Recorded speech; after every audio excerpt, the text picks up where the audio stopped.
Hello everybody, I'm Zenith, and welcome back to In Retrospect, where I take a look at a video game or television series from my childhood and see how it holds up after all these years.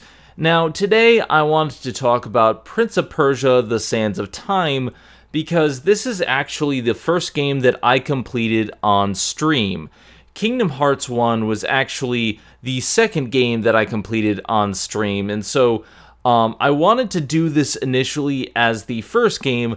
However, what I really wanted to do before I even recorded this video was go back and actually replay the game in my own time, because on stream I actually don't hear the audio from the game in my headphones.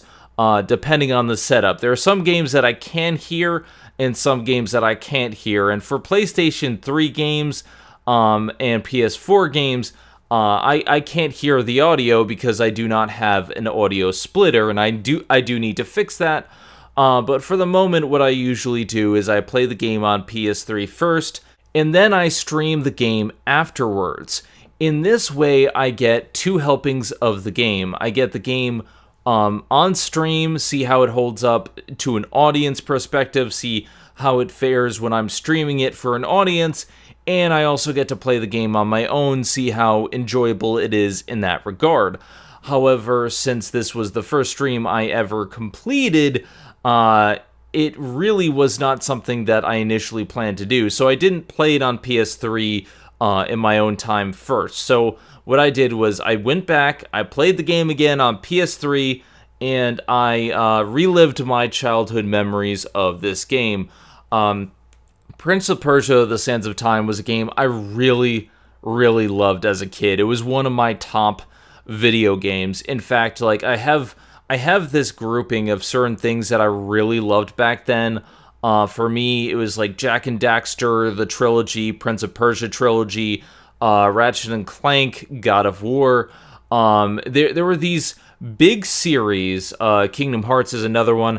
There were these big series that I really, really was into. And if you asked me at the time what game to play, I would point to one of these series or one of the other many game series that I was into. But these were like my top things that I was really big into and that I played a lot. So I actually was working one night. I was just working at my new job, and I was thinking to myself, this is, I think, like the 10th anniversary, it's been 10 years since the last Prince of Persia game, and I wonder, like, what is happening with that franchise, because we haven't had any news really since the film and since all the stuff going on with that. And I think there was a game that came out around the same time. But the thing is, we haven't had any really big news of what's happening with Prince of Persia since Ubisoft is focusing on Assassin's Creed. And I said to myself, you know what, I want to go back and play it. So I did. I went back and I streamed it. And as much as I loved it back in the day, there are some things to discuss here. There are some problems here and there. There are some quirks and issues, because this is a game that came out way back when. This was on the GameCube. I can't remember the exact year it came out, but this was around the big time where PS2 games were big. But this started in my game collection. I got it on the GameCube, and this was one of the big system sellers for the GameCube. It was one of those big things. Like, you had the Sands of Time, you had Super Mario Sunshine, and like these games. But for me, the big game was Prince of Persia: The Sands of Time. It's not the first game in the franchise, and I've actually never played the first game. It started as this 2D side-scrolling action game on PC, and there were 3 games in that lineup, and I do eventually want to go back and look at them, but I don't have them in my collection of games. Since I don't really play PC games that often, I do stream them from time to time, but this was more readily available. I do have a scheduled review of like those early games somewhere later down the line. It's on my list, but I'm gonna have to take the time to acquire it and like go through it and play it. And in retrospect is more my initial thoughts on a game after I stream it and complete it and what I think. And then eventually they'll probably wind up on Zen Gaming, the main analysis show. But this is where I get all my venting and thoughts out about the game. So we're not talking about those 3 games yet. We're starting off with Prince of Persia because that's where I started off when I was a kid. Now, I think the first thing to say is that I played the PS3 remastered version, the Prince of Persia trilogy, and from what I understand, it's not really a good remaster. It's more a port, really. Like, they didn't really upscale the game all that much, and it shows. You know how I talked about how well the Kingdom Hearts 1 remaster was, and how basically they took a game that was, from a different time, from the PS2 era, and they pretty much made that from the ground up. They made it look really, really good. And I guess the first thing I have to talk about is the presentation here. It does not look like a game made even in the PS3 era. You can tell this is a game from the PS2 era because when you just port it over to an HD TV and you blow it up, you can see how blocky the Prince looks and how angular everything is. It is very much not a pretty looking game anymore. Granted, there are a couple pre-rendered cutscenes, but I've actually seen better cutscenes in Kingdom Hearts and other games that I played of the same generation. So the visuals have not aged well, and the port does not help. I only really bought this because I wanted to get the trophies for the PS3 version, and so I could play the game again. But you're getting pretty much the exact same game that you had back then with the same exact issues. Visually, it has not aged very well. Like, if you looked at it back in the day, it's a pretty good looking game, but if you look at it now, it does not hold up well. From a distance, when the camera pulls back and you look at the Prince, it's fine, but when you zoom in on the Prince, in scenes or when he's talking, it's very noticeable because his mouth doesn't move. He has this really jerking motions and all these cutscenes. Like, there's an example, like when he goes to see his father in the palace, and his father is supposedly moving like a zombie. His head is like gyrating. Like, he makes the "what is love" like head tilt kind of thing, and that's just kind of the thing you got in that era.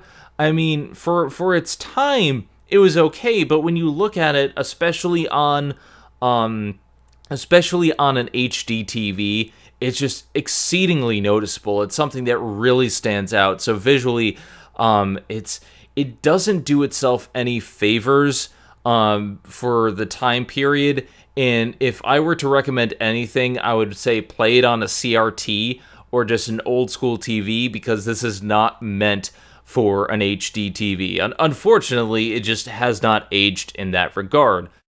Now, one thing that I do need to point out, in addition to the visuals, which really haven't aged very well, the sound design also kind of has shown its age.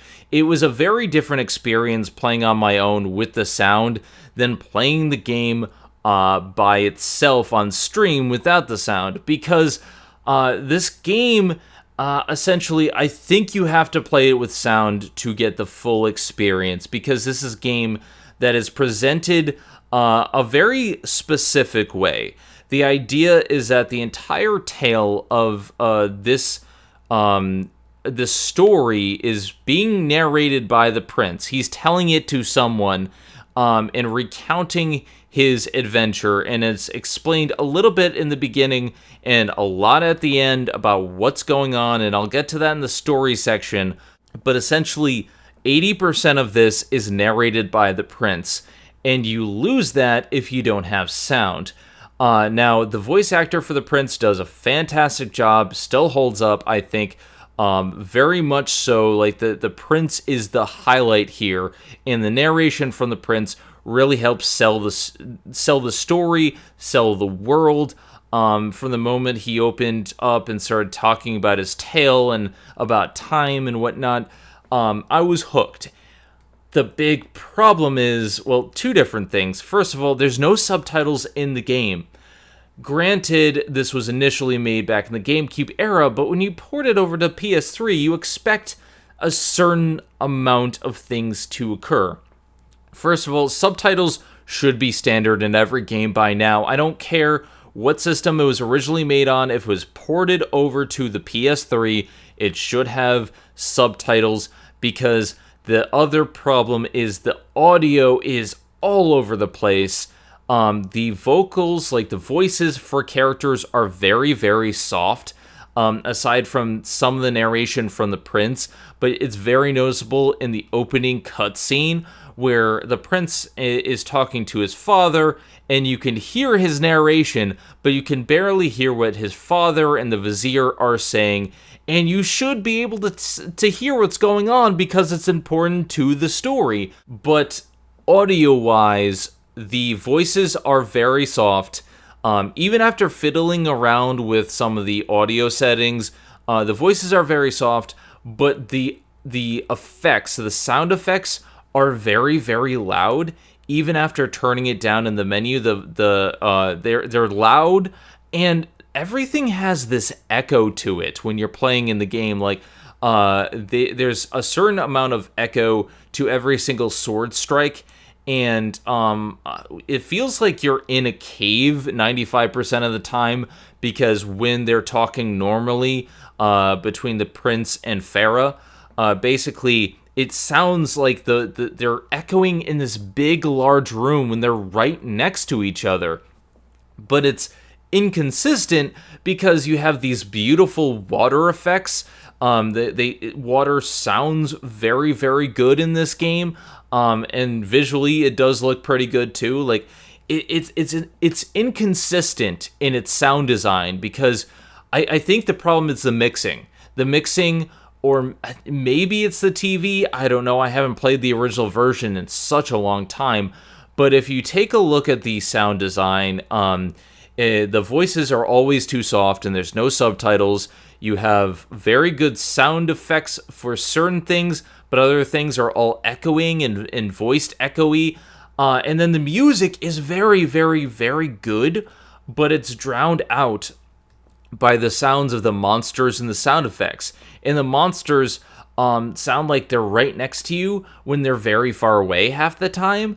And that to me just, I think there's a big problem with the sound mixing. And I really have to comment on this because it is noticeable. It is jarring when you go from the stream that I had playing this game, which is very, very fun, to listening to this game in which a lot of the glaring flaws are brought out. Now, throughout the stream, visually, yeah, I noticed that there were problems. There were things that hadn't aged well, but audio-wise, it's the big problem. The audio of the game just does not function as it should, and that is a big problem. So presentation-wise, it's a very mixed bag. A lot of it has aged well, and a lot of it hasn't. And so that to me was like a big, big standout. That was what I really wanted to get across, because it's almost like if it had been made a little bit later, or if they had taken the care to polish this and actually remake the game or remaster it, like they say on the box. On the box it says Prince of Persia 3D or Prince of Persia Collection Remastered Trilogy. Like, this is supposed to be a representation of the game, and you should have gone through and actually made it better. But no, it's just a port to the PS3, and that astounds me. It feels like they just did not care about this trilogy, and that's a shame, because I still love this game despite several of the problems. Now, I think the big draw itself is the story. like I said, the story is about the Prince of Persia, and he is narrating his exploits to a girl named Farah. In his tale, he talks about how he and his father are from a far-off kingdom in Persia. He is a prince there, and he goes all the way over to the Maharaja of a distant land, where they basically conquer this rival kingdom, basically like Persia is wont to do.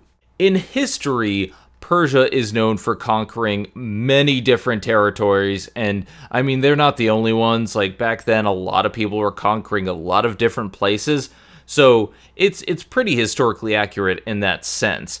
But it starts off as you are ransacking this entire palace, and the first part of the game, the tutorial, is you going throughout the palace. And the prince says that he's not just doing it for honor and glory. He wants to get the approval of his father, but he doesn't want to do it on the battlefield because he's not really a warrior.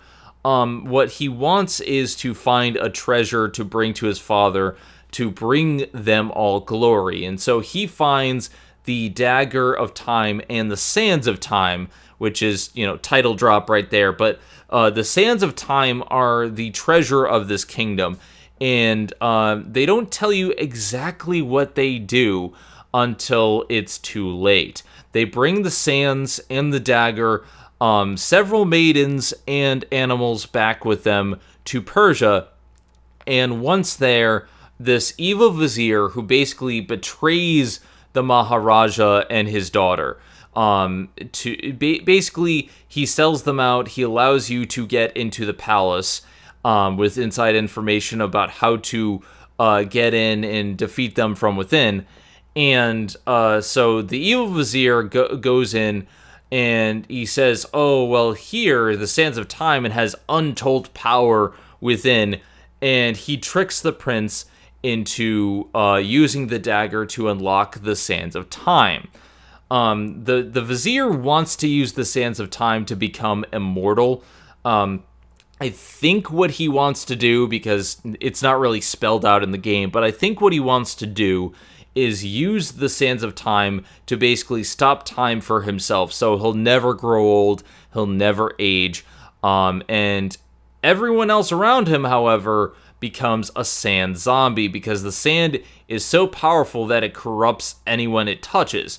The only people who aren't affected are the vizier, who uses a magic spell to shield himself, Farah, who is the daughter of the Maharaja of the kingdom they sacked, and the prince himself, who is seriously regretting his actions. So he takes it upon himself to wield the dagger of time, absorb all the remaining sands from the sand zombies located throughout the palace, defeat all the enemies within that have been corrupted, and find the hourglass of time, plunge the dagger into it, and undo what he has done. Throughout the game, he goes through this really big character arc from being this headstrong jerk, I want to say. He's very much a character that you can't truly get along with at first, because you can see from the get-go that he is a jerk, and that's part of his upbringing, because he is a prince, but he's also a Persian warrior, and back then they really didn't care. They went around ransacking people and, took whatever they wanted, and you can see that seeing his father and everyone he loved and cared about just pretty much killed right in front of his very eyes and turned into these undead abominations has had a bit of an effect on the prince. And as he helps Farah get to the sands of time, they work together. They kind of have an effect on each other. She doesn't trust him at first. I mean, why should she? Because he basically enslaved and killed her people. But he wants to do right. And he eventually starts to fall in love with Farah. Although she kind of reciprocates and kind of doesn't. A lot of it is up for debate, because she could have been faking. For some reason, I get the feeling that a lot of it was just her trying to get one over on the prince so she could steal the dagger later on. but there is a real chemistry between the two, and she does have an effect on him. Initially, he's just like, oh, well, I'm going to save the day, and you're going to be my princess, and that's kind of his goal. But as things go on, he realizes that, yeah, I've kind of been a dick. I've made a mess of things. I'm going to undo what I've done regardless. And so it's kind of a simple story because a lot of it is told through the narration and dialogue between the characters, but it just really works because this dialogue is extremely well written. The narration, and especially the prince, does not shut up. And I mean that in a good way because he's always talking, he's always snarking, he's always making these witty, cutting remarks. And I think this is a big help to bring us more information about who he is, why he's doing what he's doing. And through this narration, we learn a lot more about the prince. We learn a lot more about the world and what's going on in it. The atmosphere is very well done, very well handled.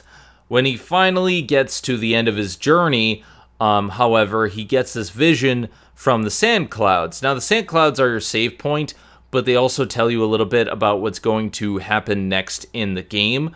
And throughout the game, he gets various visions, some of which do happen, some of which don't.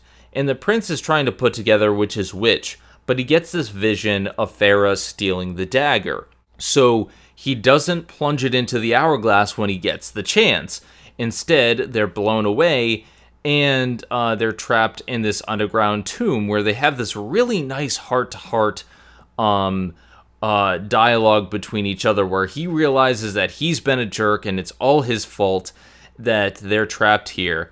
And she tells him this tale of a secret story that her mother always used to tell her about whenever she needed a door to be opened, she just had to say the magic words Kakolukia, and a door would open. And that is like that opens a secret passage underneath them. Now, I'm not sure why that would do that in the Persian palace when she's not from Persia, but I mean it works narratively, and they have this really nice bonding moment, and then you go through this really trippy section where you go in a bunch of different doors in this underground room. That it's possibly a dream, possibly not. It's not really certain. But you meet up in this bath, and you have a scene where they clearly they basically have sex. I mean, they don't have the sex scene on there, but you know, Farah's swimming naked. You can kind of assume, and that's where the prince really falls in love with Farah, only to wake up and find that the dagger has been stolen, and you have to go through the rest of the game without the dagger until you catch up with her, and she is killed. However, once the prince defeats the last of the sand zombies and plunges his dagger into the hourglass of time, he rewinds time to before any of this happens, and he goes and visits Farah and warns her of the evil vizier, where you face him as the final boss. Overall, it's a very simple story, but I think what really sells it is the character interaction, the narration, and the world building. There's really not too much here. It's pretty much, oh, I done fucked up, and I'm gonna have to undo what I did, and slowly realize that I've been the jerk the entire time, and come to realize that I'm in love with Farah, and when she dies, let's really undo what I have done. It works better as you're playing it, but for the time period, it was serviceable. Granted, this is not a very long game. The fastest that I have clocked in is 4 hours and 51 minutes. So it's about a 5-hour game. More if you don't know what you're doing, because there's several puzzles that I'll talk about that do take a little bit of time to figure out. But for the most part, you can beat this game in 5 hours. So that means there's not too much in the way of story, but then again, this is an action platformer. This is not an action RPG, So back then, a 5 to 10 hour plot was fine. I mean, granted, if you take the time to find everything and you've never played the game before, it could last you about 7 hours.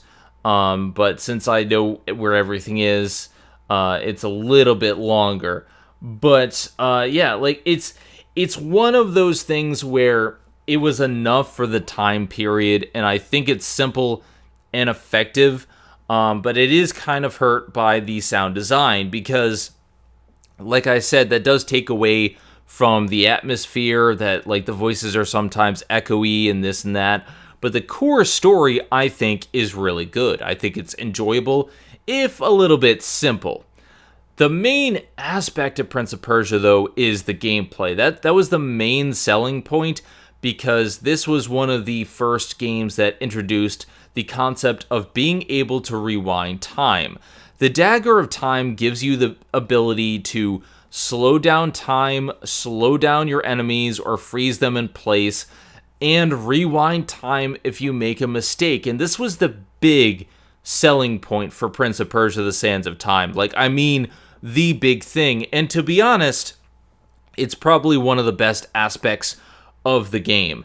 And in my opinion, this brings the game into something that, you know, it's a must play if you want to understand why these features are popular in video games today, because this was one of the first implementations of it. The unique aspect of, if you fall during a platforming sequence, you can just hold a button and rewind time and redo it again. And I think this was really, really fun, and you needed this because, to be honest, some of the gameplay has not aged well at all. So when you're playing through the tutorial section at the beginning of the game, I noticed several issues. First of all, the column jumping in the game is very finicky. I managed to get better at it as time went on, but that initial sequence, there are times where I press the right direction to column jump, and the prince jumps in like the opposite direction, or in a direction off to the right. And so you would have to position yourself correctly, but also, like, instead of pressing left, you have to press up, which in my brain does not, like, I don't think that way. In modern gaming, we have better versions of how to position yourself, but it very much has dated controls in certain regards. A lot of it does work, you know. It's very interesting wall-running action. If I remember correctly, this was one of the first games to allow you to use like wall running and wall jumping, and I mean, obviously, like Super Mario 64 and stuff did wall jumping, but this was like you run up a wall and you do a backflip and you do this, and it was a lot of flippy fun action. And the core of that is still there, but there are definitely some times where I'm like, I'm really glad you put the rewind mechanic in there, because a lot of the time I would be making a mistake, and it's not on me, it's just on the mechanics of the game. And it comes back to, like, the column jumping is very imprecise. The camera, oh my god, the camera. This is a semi-fixed camera, okay? A semi-fixed camera means you can kind of move it, but it doesn't always want to move, and half the time things are obscured by the camera, like it jitters and shakes sometimes. And I don't remember it being this bad when I was a kid, but my memory may not be what it used to. I think this is just a camera that was bad back in the day, and we dealt with it, but we don't remember it until we actually replay it. And god, this camera, you can't always move it when you want to, and it always gets in the way, especially when it comes to like stuff like column jumping and like precise platforming, and combat. Now, combat in the game is simple, and I kind of wish there was more depth to it, but for the most part, it is enjoyable. You can do a lot of really flippy combos. You can run up a wall or bounce off a wall and do an attack. You can do some really cool maneuvers around your enemy. You can jump over somebody and then slash them and do a stab with your dagger to absorb their sands. And this sort of flippy combat back then was really, really good. But now that I've sat down and I've played it for years, it's kind of very simple. There's like 3 main attacks that you utilize for the enemies. There's the wall like pounce stab that you use for people that you can't jump over. There's the jump stab absorb, which you use for most enemies. And then if they block that, you just hit them again, they fall to the ground, and you absorb their sand. The really big difference is in the sand itself. And when you start to gain different abilities, like you start off with the ability to rewind time, so if you get hurt, you can undo it, but you can also slow down time to help you out in battle, or later on, if your sand takes are full, you can do this move where it's pretty much, I think it's called the Eye of the Storm, but basically you just like freeze everyone in place, and you choose which direction you want to point the analog stick in towards an enemy. You go towards that enemy, and you pretty much just cut them in half. And so the time powers really make a simple combat segment much better than it was. And in the same way that the gameplay is enhanced by the mechanic itself. Everything is enhanced by this time core mechanic, and I think it really works because of it. Now, I still think the core gameplay is fun. Like, there's a lot of really cool platforming sections, and it gets better as time goes on. But when you don't have a dagger initially, or when you're at the game, when at the end of the game, when Farah steals the dagger from you, and you have to do a large portion of the game without the dagger of time, you start to see some of the flaws in the platforming where you can easily make a jump and mistime it, or you swear you pressed X at the right time, but it just didn't want to input. Like, those are the things that are frustrating, because it's better in later games, but here, there are just some minor things. There's quite a few glitches. I encountered a lot of glitches, not just audio glitches, because there's audio glitches sometimes when you pause the game or save the game, or some of the sound bites were clipping. But then again, I've had that happen in Kingdom Hearts 1. I'm not entirely sure if that's my PS3 or if it's just that these games are old. But it happened a lot here. Like, I only remember it happening once in Kingdom Hearts 1. But here, I was getting audio glitches a lot. There were times where, like, I would glitch through something, or like glitch through a floor. There was a point, when Farah steals the dagger of time, she appeared like before she should, and she was just standing there looking at you. It's like, you shouldn't be here, Farah. You should be further on in the game, but you're here. Okay. There are little things like that, getting stuck on objects, getting stuck on various different parts of the game. Like, the glitches are a big problem, and they were noticeable. Like, there were some really noticeable glitches. Not as much in the stream. Maybe I got lucky during my stream and I didn't have as many glitches, or maybe it was just like my luck while playing the game. Again, I don't know, but I can report that there are a lot of glitches to this game. And you think modern games are bad, this can get bad too. So there's some glitches, but there are some things that I do really like about the core mechanics of the game. First of all, the upgrade system. You can upgrade your sword not through any normal means, but it's a progression in the main story. So as you progress through the story, you'll just find various different swords that are better, but you only get them after a big platforming section, and I like that. I like it rewards you for your time playing through the game. And the swords, like the first one, I don't know why, but it breaks through walls.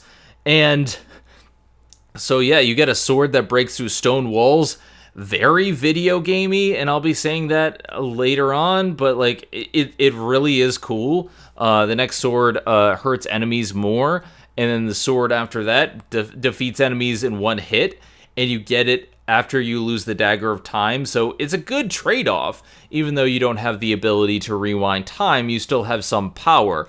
So you feel like you're steadily getting stronger throughout the game. But it's not just that. As you play through the game, you have these sand clouds that you can absorb, and you absorb enough, you get more sand tanks, which means you can rewind and slow time more. There are these secret sections where you can go to this hidden fountain, like that is somewhere, it's like a mystic fountain somewhere underneath the Persian castle, and it permanently increases your health each time. So if you go through these optional routes and you upgrade your sand tanks and you upgrade your health, you do feel rewarded because you're steadily getting stronger throughout the game. And it's a great feeling of progression. Like, if I have to praise this game for one thing outside of the platforming, because the platforming is still fun today, it's the progression system, because it definitely feels like you start off weak, and as you go through the game, you get better and better and better, and you feel like a badass at the end. You're wall jumping up the side of this building, and then you just defeat anything in one hit, or you use your Eye of the Storm power, and it just really feels good to play. While there are frustrations, yes, it feels good to play. Like, I had a hard time putting it down, even for like a 5-hour game, where it's just like, okay, I had a little bit of frustrations in the beginning, but I had trouble really putting it down, especially past like the halfway point. There are puzzles peppered throughout the game, and that's part of the problem, which is the first initial puzzle is you start the palace's defense system. And it's this really overly complicated lever system that uses sunlight, and you have to put the axles in the right places. I always have to look up that puzzle because you have to like rotate it like up and counterclockwise, and it's a very unintuitive puzzle design. It's one of those head-scratching things, especially because here's another problem. When you activate the palace's defense system, it does nothing to stop the sand zombies, but it does everything to impede your progress. In the moment that you turn on the palace's defense system, the guard that is coaxing you onward, who is one of the worst voice actors I've seen, he's just like, you have to hit all the axles, you gotta hit all the I'm not even doing it justice. Like, he starts screaming at you to do it, and if you just stand there, he'll just scream at you. After you initiate the palace's defense system, he's immediately killed off by one of the sand zombies. So the thing that you're trying to do to protect him does nothing, he dies, and then it impedes your progress the entire game. And that's the thing, like, this is very video gamey. A lot of the things where you have to pull a lever to do this and do that. If you take a step back and look at the world of the video game, there's no way any ordinary person would live in this palace with this security system. You know why? Because even if the palace is crumbling around you, some of these traps no ordinary human would be able to solve. The prince has to be an acrobat just to do these puzzles. And nobody else is capable of doing this stuff. I guarantee it. Like, you have to jump from wall to wall and do this and that just to get through the puzzles.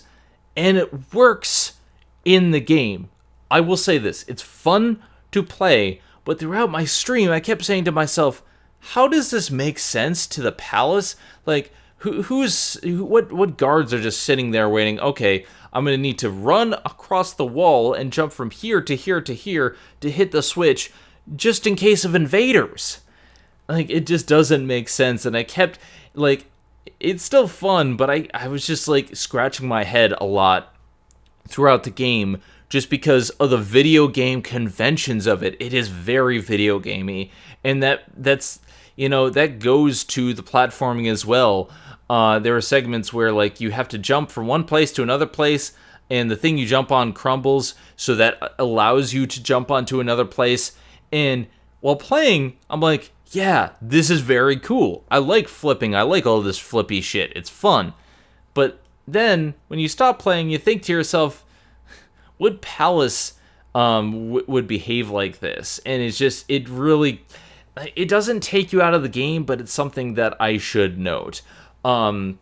The other puzzles I think are fine. Like there's this puzzle in the giant library, which I actually really like. It has you have to go to one side of the library and like focus mirrors, and then go to the other side and move around it. And I didn't have too much trouble aside from one section, but I still thought it was very intuitive, and I liked a lot of the puzzle design. The Last Sword has this mirror puzzle that I found taxing when I was a kid, but now I'm just like, oh yeah, that makes sense and it's interesting. So, as a game, I think Prince of Persia: The Sands of Time holds up. As a video game, it is still fun to play, but it is still very frustrating, and I kind of wish that they hadn't taken the Dagger of Time away at the end, because it does make the last section a little bit more of a slog, because there are a lot of things that you could fault your death over and whatnot. But I will give I give Prince of Persia a lot of praise for being an originator of a lot of these concepts of this flippy platforming bullshit that is so much fun. I kind of wish it was still here today, because a lot of action platformers have died out, and while like a lot of 2D platformers are coming back, it's not really the same. I really wish Ubisoft would put out another Prince of Persia, not an open world one like the PS3 one, not another linear game in this fashion, because while this game has not aged very well, honestly, like it does show its age. It is still fun to play. It is still one of those games that I come back to. It's a short game, but it's a fun story. It's a fun game to play, to go back into, to stream. I would definitely rate it like a solid B when it came out. And like while certain things do definitely like irritate me about it, like I still had fun playing it. So nowadays with the age, it's about a C minus. It's one of those games that it's okay. It's not bad, but it's just like the flaws really hold it back.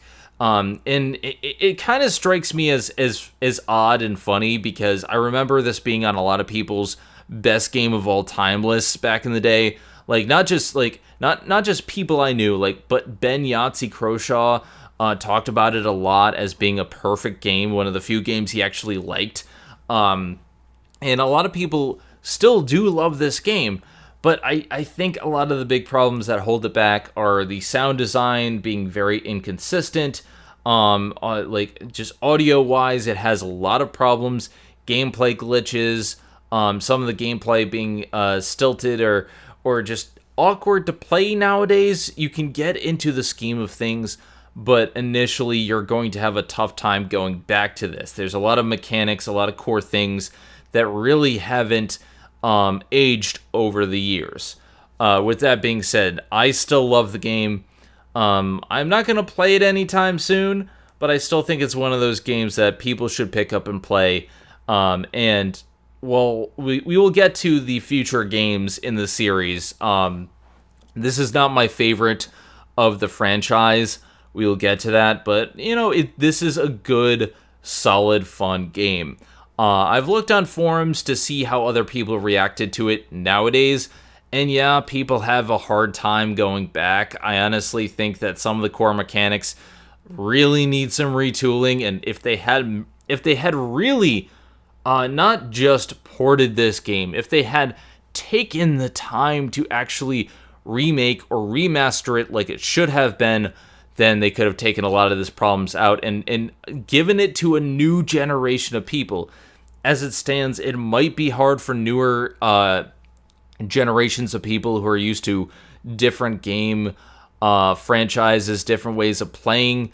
You might not find this very enjoyable at first, but I would say stick with it. At least try it out. It should be very cheap right now, and it only gets better from here. This was a start. It was an experiment for Ubisoft, and honestly, I don't think even they knew what they had at the time. But the time reversal mechanic is what sold it, and it is what still sells it. So, if for that alone check out this game. We're going to be talking about the sequel to this, The Warrior Within, in the future. For now, though, I do have a couple more of these in retrospective videos recorded. Steven Universe Season 2 is done. I just need to edit it. And Kingdom Hearts RE Chain of Memories is also done. But I do have to stream the footage. I'm still not done with the stream yet. So we will get to all of that in the future. But anyway, I would say check this game out if you're curious. It should be available for cheap on PC and PS3 if you so desire. Anyway, guys, I am Zenith Rule, and I will see you guys next time. Hey, this is Megami33. Thank you for watching Zenith Will Review. Don't forget to like, comment, and subscribe for more awesome videos. If you like what you see, check out the Patreon page at patreon.com/ZenithWillReview.